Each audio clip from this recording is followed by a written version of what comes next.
সংখ্যালঘু প্রধান মালদহে বিচারাধীনের তালিকায় রয়েছে 8,28,080 জন ভোটার। সংখ্যালঘুদের পাশে দাঁড়াতে ভোট বয়কটের হুঁশিয়ারি দিলেন কংগ্রেস নেত্রী মৌসম নূর। সোমবার দুপুরে মালদহ জেলা কংগ্রেস কার্যালয়ের সাংবাদিক বৈঠকে দক্ষিণ মালদহের সাংসদের পাশে বসে এমনটাই দাবি জানান মৌসম। তৃণমূল, বিজেপি এবং নির্বাচন কমিশনের মধ্যে সেটিং চলছে বলেও তোপ দাগেন মৌসম। তিনি বলেন, মালদহ এবং মুর্শিদাবাদে বিচারাধীনের তালিকায় রাজ্যের মধ্যে সবথেকে বেশি রয়েছে। তৃণমূল, বিজেপি এবং কেন্দ্রীয় নির্বাচন কমিশনের মধ্যে সেটিং করে চক্রান্ত করা হচ্ছে। তাই বিচারাধীনদের নাম তালিকায় যোগ না হলে ভোট বয়কট করা উচিত।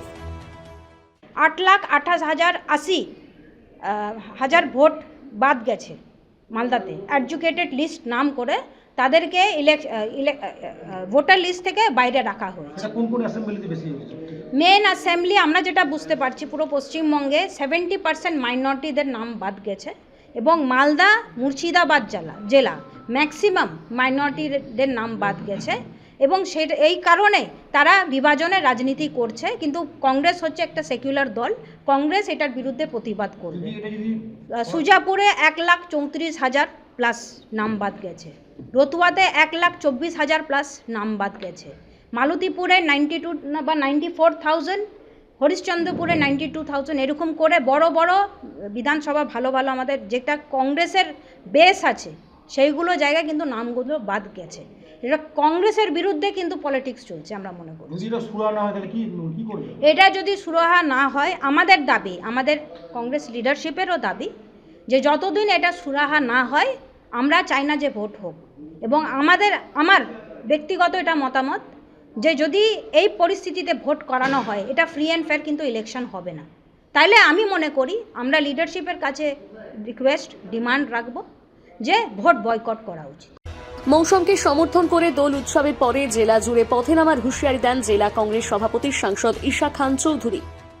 60 লক্ষ মানুষ বাংলাতে এবং মালদাতে 8,28,000 লোক বাদ যদি হয় কোনো কারণের জন্য, তাহলে আমি বলবো এটা কোনো সেন্স নেই। কারণ আপনি কোনো বিধানসভা থেকে 90,000, 1 লক্ষ মানুষ, 1,20,000 মানুষের ভোটের অধিকারকে আপনি ডিনাই করছেন, আপনি ওদের ভোটের অধিকারকে বাতিল করছেন।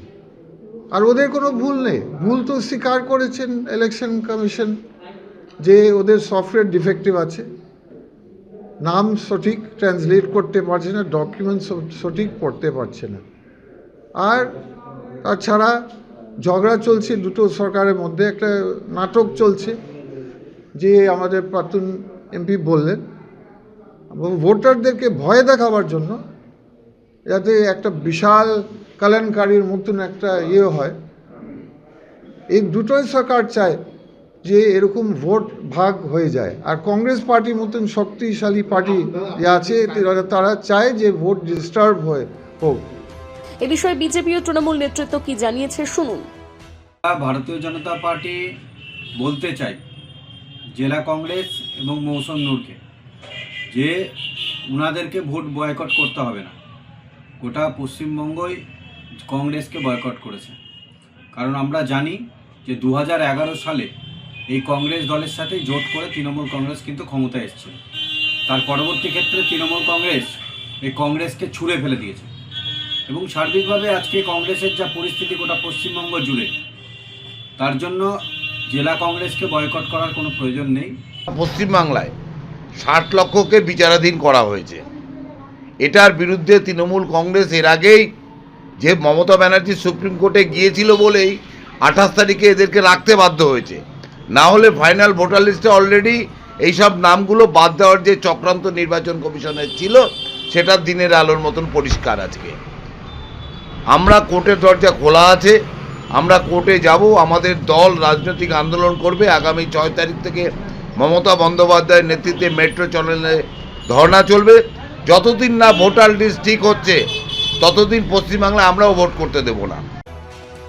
মালদা থেকে পরিতোষ সরকারের প্রতিবেদন, নিউজ টুডে।